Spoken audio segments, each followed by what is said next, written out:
Assalamu alaikum wa rahmatullahi wa barakatuh. Bienvenue sur Révélation de l'Islam. Dans cette vidéo, nous allons ensemble explorer des enseignements précieux de l'Islam qui, Inch'Allah, renforceront votre foi et apporteront de la lumière dans votre vie. Imaginez des flammes gigantesques dévorant une ville entière, plongeant des milliers de vies dans le chaos et la peur. Los Angeles, symbole de rêves et de succès, devient soudain le théâtre d'une tragédie inimaginable. Mais au milieu de ce tumulte, une scène inattendue se joue. Un groupe de musulmans, les visages illuminés par la lueur des incendies, s'unit dans une invocation sincère à Allah. Que cherchent-ils dans ces moments de désespoir? Pourquoi, alors que tout s'effondre, choisissent-ils de se tourner vers leur foi au lieu de céder à la panique? Dans ce récit bouleversant, vous découvrirez des histoires qui redonnent espoir, des miracles inattendus et une leçon universelle sur la puissance de l'invocation, même au cœur des flammes. Restez avec nous jusqu'à la fin, car cette vidéo pourrait bien changer votre perspective sur les épreuves et la force intérieure qu'elle révèle. Avant de continuer, un petit rappel. Abonnez-vous à la chaîne pour ne pas manquer nos prochaines vidéos. Si ce que vous voyez vous plaît, un like serait grandement apprécié. Et n'hésitez pas à partager vos réflexions dans les commentaires. Merci pour votre soutien continu. 1. Le chaos en flammes, un appel au divin. Los Angeles, connu pour ses gratte-ciel scintillants et ses plages dorées, s'est réveillé ce jour-là sous un ciel rougeâtre, chargé de fumée et de désespoir. Les incendies, alimentés par un vent implacable, se propageaient avec une rapidité effrayante, avalant tout sur leur passage. Des maisons, des arbres centenaires, des souvenirs, et pour certains, des vies précieuses. Les journaux parlaient d'un désastre naturel, mais pour ceux qui étaient sur le terrain, c'était bien plus, un rappel brutal de la fragilité de l'existence.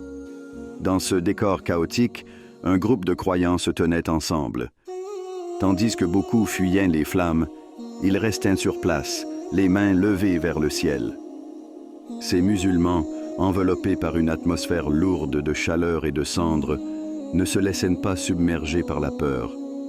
Au lieu de céder à la panique, ils répondaient à l'appel du cœur, l'invocation d'Allah. Leur voix résonnait dans l'air, entrecoupée par les sirènes des camions de pompiers et les cris des habitants en détresse. Et quand mes serviteurs t'interrogent sur moi, alors je suis tout proche. Je réponds à l'appel de celui qui m'invoque quand il m'invoque. Sourate Al-Baqarah 2:36. Ce verset, récité par l'un des croyants, agissait comme un baume sur les âmes agitées. Dans un moment où tout semblait perdu, ces mots rappelaient que l'espoir est une flamme que rien ne peut éteindre. Chaque supplication était empreinte d'une confiance absolue dans la miséricorde d'Allah, un refuge ultime face à la destruction. L'une des personnes présentes, Amina, expliquait à un journaliste que l'invocation d'Allah dans un tel moment n'était pas seulement une demande de secours, mais un acte de soumission totale. Nous ne savons pas pourquoi ce malheur est arrivé, mais nous savons qu'Allah est le seul à pouvoir nous guider à travers cette épreuve. Les flammes peuvent brûler nos biens, mais elles ne peuvent jamais toucher notre foi. Dans ce contexte, les prières ne se limitaient pas à une demande de protection personnelle. Les musulmans priaient également pour les pompiers qui risquaient leur vie, pour les familles en fuite et pour la terre elle-même, afin qu'elle soit préservée. Cet acte d'invocation transcendait les frontières de la religion et de l'ethnicité, devenant une manifestation d'unité face à une catastrophe commune. Dites dans la section de commentaires, Allah est grand. Question inspirante, dans nos vies, ne faisons-nous pas tous face à des incendies? Ces moments où les épreuves semblent nous submerger, où tout ce que nous avons construit semble partir en fumée. Lorsque nous atteignons ces instants de vulnérabilité, à qui tendons-nous la main?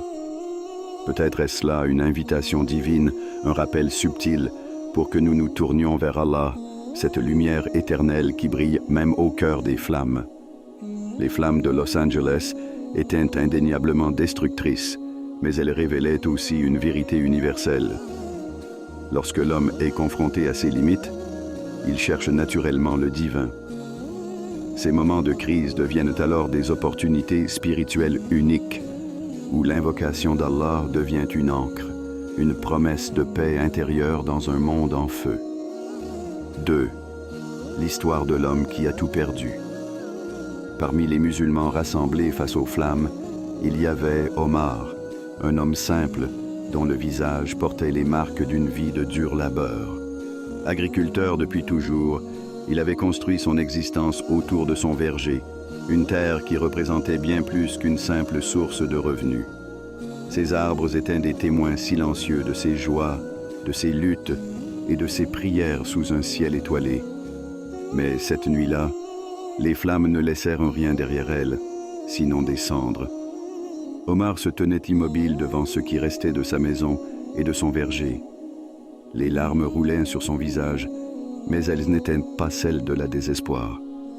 Il s'agenouilla sur le sol encore chaud, les mains levées, et invoqua le nom d'Allah avec une ferveur que les témoins n'avaient jamais vue auparavant. Dans un moment qui semblait suspendu dans le temps, le feu, bien qu'intense, paraissait incapable de troubler la paix qui émanait de cet homme. Les flammes illuminaient son visage, et certains dirent plus tard qu'il semblait briller d'une lumière intérieure, celle de la foi. C'était une scène bouleversante qui rappelait l'histoire du prophète Ayoub, paix soit sur lui. Un homme qui, dans le récit coranique, subit les pertes les plus terribles, ses biens, ses enfants et même sa santé. Malgré tout, il s'accrochait à sa foi et disait « Mon Seigneur m'a touché du mal, mais il est le plus miséricordieux des miséricordieux. » Sourate Al-Anbiya 21:43. Ayoub, à travers ses épreuves, trouva une opportunité de se rapprocher d'Allah, transformant la douleur en un pont vers la sérénité. Omar, face à la destruction de tout ce qu'il avait bâti, semblait avoir adopté le même état d'esprit. Il répétait inlassablement « Ya Allah, je suis à toi, et tout ce que j'avais venait de toi. Alors si tu l'as repris, c'est par ta sagesse infinie. Renforce-moi et guide-moi dans cette épreuve. » Ces mots, empreints de résignation et d'espoir, résonnaient dans le cœur des autres. Certains, jusque-là silencieux, commencèrent à prier avec lui, trouvant dans sa foi une source de courage. L'histoire d'Omar est un rappel poignant que les épreuves ne sont pas des punitions, mais des opportunités. Elles nous dépouillent de nos attachements pour nous ramener à l'essentiel, notre lien avec Allah. Comme le dit le Coran, « Et assurément, nous vous éprouverons par un peu de peur, de faim et de diminution de biens, de personnes et de fruits, et annonce la bonne nouvelle aux endurants. » Sourate Al-Baqarah 2:155. Omar, comme Ayoub avant lui, avait compris que dans la perte résidait une invitation divine à retourner vers le Créateur. Question inspirante. Omar, en perdant tout, a trouvé une force intérieure que beaucoup ignorent posséder. Comme Ayoub, il a vu dans sa perte un appel, un rappel qu'Allah est le véritable propriétaire de tout. Mais nous, lorsque la vie nous prive de ce que nous aimons, voyons-nous un désastre ou une opportunité de renouer avec notre Créateur? Sommes-nous prêts à dire, comme Ayoub, « Ô Seigneur, c'est toi le plus miséricordieux », même lorsque nous sommes au bord du gouffre? L'histoire d'Omar, face à ses cendres, est bien plus qu'un témoignage de résilience. C'est une leçon sur la puissance de la foi, sur la manière dont elle peut transformer la plus grande des pertes en la plus profonde des bénédictions. 3. Les flammes qui purifient l'âme. Les flammes dansent avec une force brute et destructrice. Mais elles portent aussi un paradoxe, celui de la purification. Dans la nature, les incendies, bien que terrifiants, sont parfois essentiels pour régénérer les forêts. Le feu élimine les branches mortes, les résidus inutiles, et enrichit le sol de cendres fertiles, permettant à une vie nouvelle, plus robuste, de s'épanouir. Cette même dynamique s'applique à nos âmes, souvent alourdies par les erreurs, les péchés et les attachements qui nous éloignent de l'essentiel. Cette nuit-là, à Los Angeles, les prières des musulmans, élevées au milieu des flammes destructrices, résonnaient comme un acte collectif de purification. Les mots, portés par la foi, semblaient coupés à travers le bruit des sirènes et des crépitements du feu. Ils demandaient à Allah non seulement de protéger les vies, mais aussi de purifier les cœurs, de pardonner les péchés et d'accorder sa miséricorde. Ces flammes, bien qu'effrayantes, étaient devenues un rappel de la fragilité de ce monde et de la nécessité de se tourner vers l'éternité. Le Coran, dans sa sagesse divine, nous enseigne cette idée de purification à travers de nombreux versets. Dans la sourate Al-Ahzab, Allah déclare « Allah veut seulement écarter de vous toute souillure, aux gens de la maison, et vous purifier pleinement. » Sourate Al-Ahzab 33. Ces paroles rappellent que même dans les épreuves les plus intenses, il y a une intention divine, purifier, élever et rapprocher les croyants de leur Seigneur. Les flammes, dans leur puissance incontrôlable, poussent à une introspection profonde. Les biens matériels, si souvent au centre de nos vies, se révèlent éphémères face à leur puissance. Les maisons somptueuses, les voitures luxueuses, les possessions chéries, tout peut disparaître en un instant. Il reste alors une question. Que portons-nous vraiment dans nos cœurs? Nos cœurs sont-ils préparés pour la rencontre avec Allah? Dans les récits prophétiques, cette idée de purification revient fréquemment.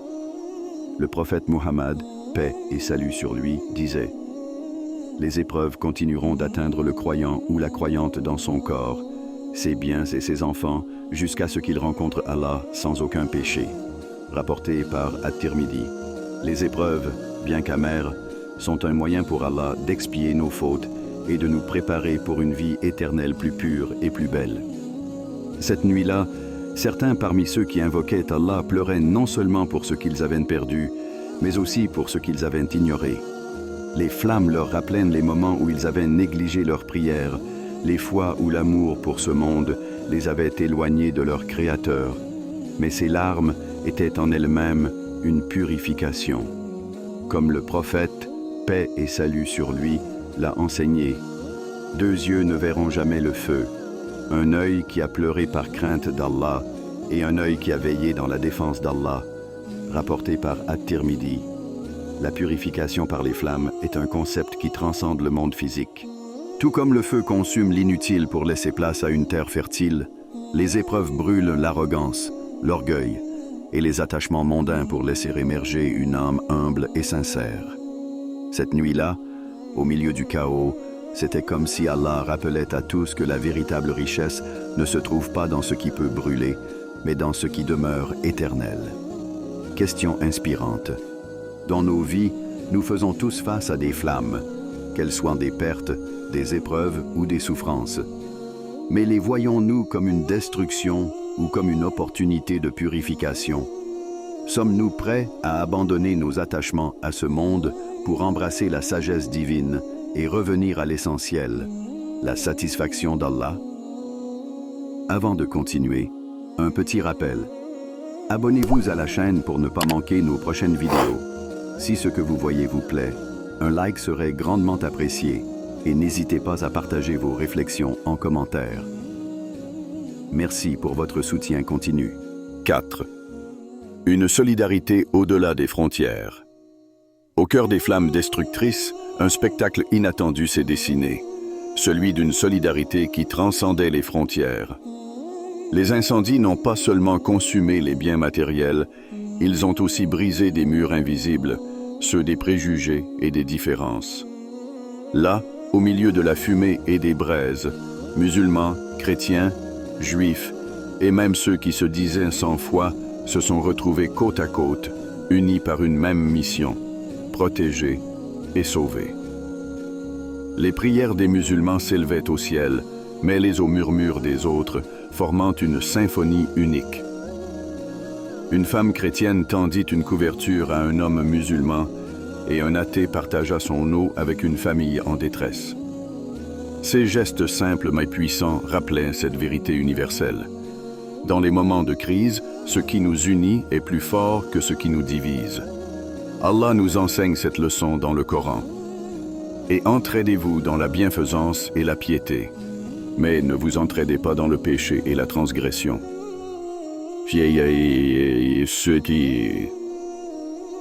Surat Al-Maïda 5:2.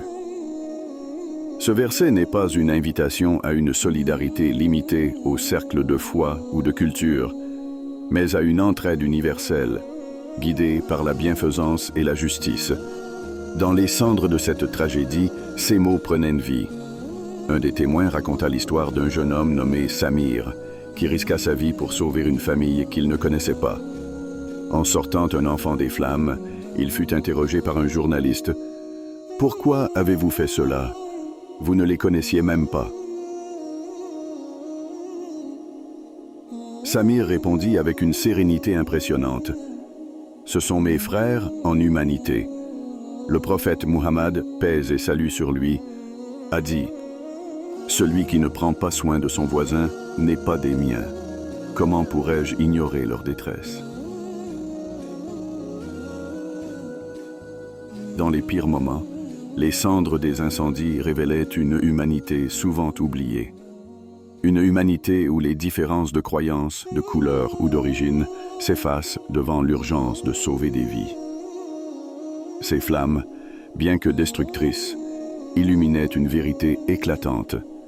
Nous sommes tous fragiles, dépendants les uns des autres. Cette nuit-là, la solidarité n'était pas une option, mais une évidence. Mais une question demeure.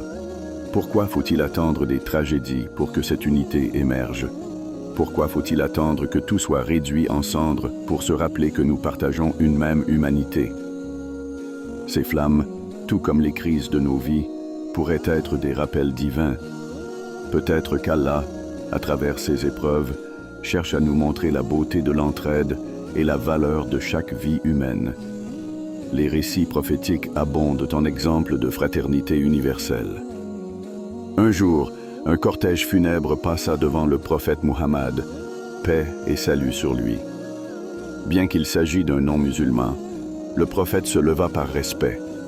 Lorsqu'on lui demanda pourquoi il avait fait cela, il répondit « N'était-ce pas une âme humaine ?» Jishoy.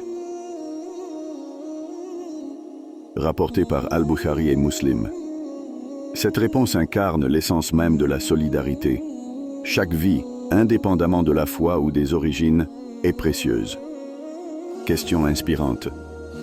Pourquoi devons-nous attendre que des tragédies surviennent pour redécouvrir cette humanité partagée?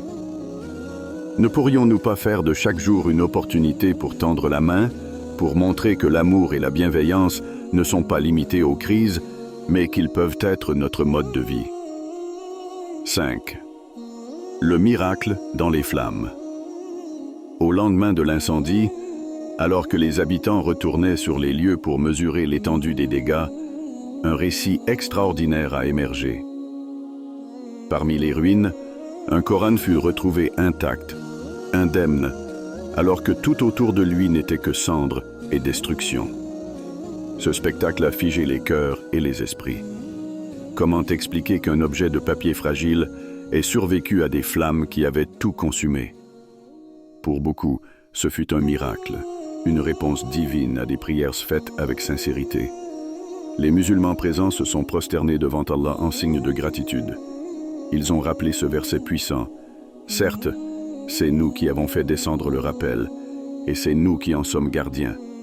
Surat Al-Hijr 15:9. Ces mots, gravés dans le livre d'Allah, semblaient prendre une dimension tangible. Ce Coran, préservé au milieu des ruines, était un rappel vivant de la promesse divine. Allah protège sa parole, et à travers elle, ceux qui cherchent refuge auprès de lui. Une femme, témoin de cette scène, déclara en larmes. C'était comme si Allah nous rappelait qu'au milieu de notre désespoir, sa lumière ne s'éteint jamais. Comme ce Coran de Bouddha, parmi des cendres noires, n'était pas seulement un symbole religieux, il était un message d'espoir pour tous, musulmans ou non. Il disait, même lorsque tout semble perdu, il reste une lumière, une force, un refuge. Cette vision n'était pas sans rappeler l'histoire d'Ibrahim, paix soit sur lui, jeté dans un feu par son peuple. Allah transforma ces flammes en une source de paix et de sécurité pour lui. Nous dîmes, ô feu, sois pour Ibrahim une fraîcheur salutaire. Surat Al-Anbiya 21, 69. De même, ce Coran intact parmi les flammes témoignait de la puissance et de la miséricorde d'Allah. Mais ce miracle portait aussi un appel silencieux. Ce livre, préservé à travers les siècles, est-il seulement un objet de foi ou un guide à vivre? Beaucoup des témoins se sont interrogés. Combien de fois avons-nous négligé les enseignements du Coran dans notre quotidien, alors qu'il est une lumière dans nos ténèbres?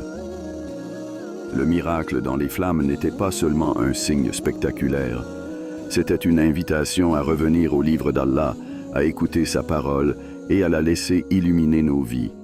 Un imam présent sur les lieux raconta « Le Coran n'est pas un livre comme les autres.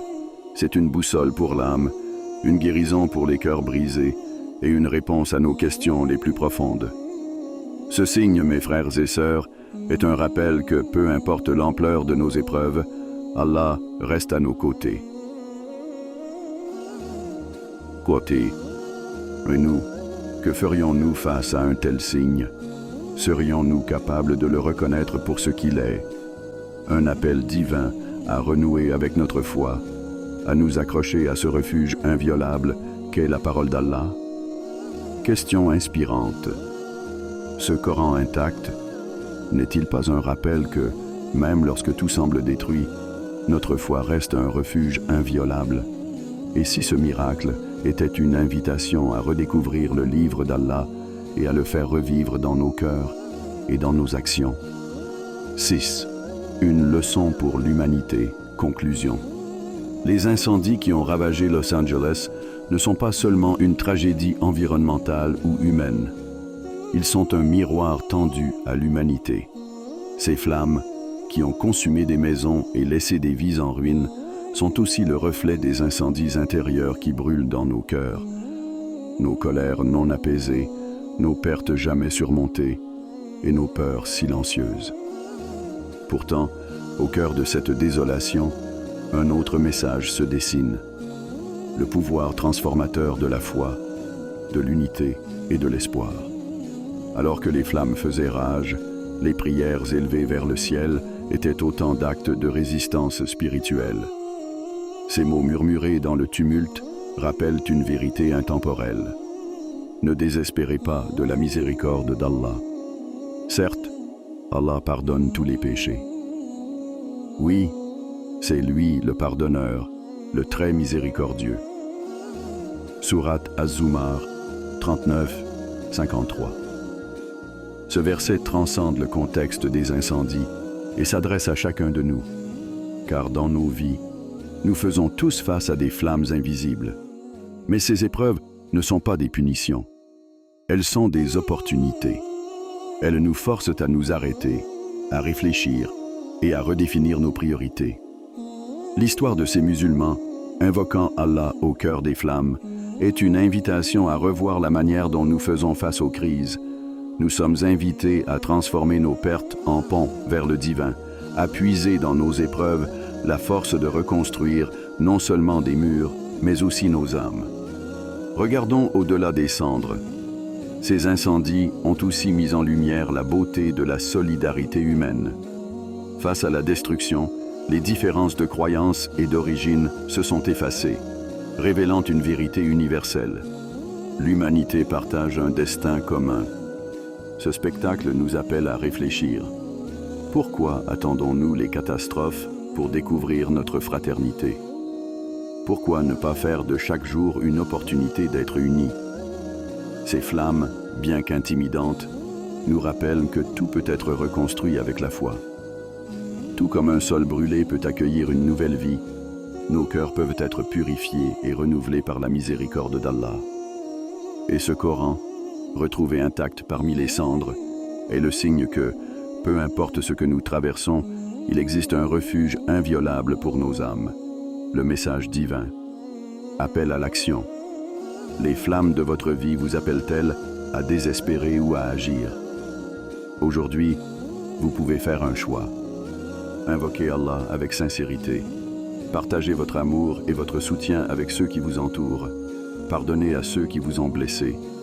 Car chaque instant, aussi ordinaire qu'il puisse paraître, est une chance offerte par Allah pour renaître et illuminer votre chemin. Ce message n'est pas destiné à s'éteindre avec ces mots, mais à continuer à brûler doucement dans vos cœurs. Alors, posez-vous cette dernière question. Et si chaque épreuve était un rappel qu'Allah ne nous a jamais abandonnés? Que feriez-vous pour honorer ce rappel? Les flammes de Los Angeles nous rappellent une vérité universelle. Chaque épreuve, aussi insurmontable soit-elle, porte en elle un message divin. Au cœur des cendres, ce n'est pas seulement la destruction qui se dévoile, mais aussi une opportunité de renaître, de retrouver la foi et de reconstruire ensemble. Ces musulmans, unissant leurs prières face à l'adversité, nous montrent que l'espoir ne s'éteint jamais tant qu'on garde Allah dans nos cœurs. Le miracle de ce Coran intact, debout parmi les ruines, est un rappel puissant. Même quand tout semble perdu, Allah est toujours là, proche et miséricordieux. Alors, posez-vous cette question. Face aux flammes de votre propre vie, choisirez-vous de vous effondrer ou de vous élever? La foi, la solidarité et le retour à l'essentiel sont entre vos mains. À vous de transformer les cendres en lumière. Avant de terminer, si cette vidéo vous a été utile et que vous souhaitez continuer à apprendre et grandir dans la foi, n'oubliez pas de vous abonner à Révélation de l'Islam et d'activer la cloche pour recevoir toutes nos nouvelles vidéos.